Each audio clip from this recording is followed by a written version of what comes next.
Pues a raíz de lanzar las bases del concurso, que son muy similares a las del año pasado, y bueno, aunque ha habido algún grupo político, en este caso Compromís y Pere Fuset, que ha presentado un recurso contra las bases, decir que son las mismas del año pasado, donde la participación es de todos los grupos políticos. Si uno no se considera cualificado para poderse presentar, puede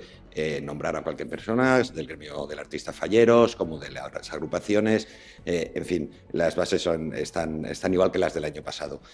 A raíz de esto se ha terminado hoy a las 2 todas aquellas personas, artistas, falleros que se querían presentar, y tenemos uno solamente en la infantil, Mario Pérez, y luego tenemos 6 para la falla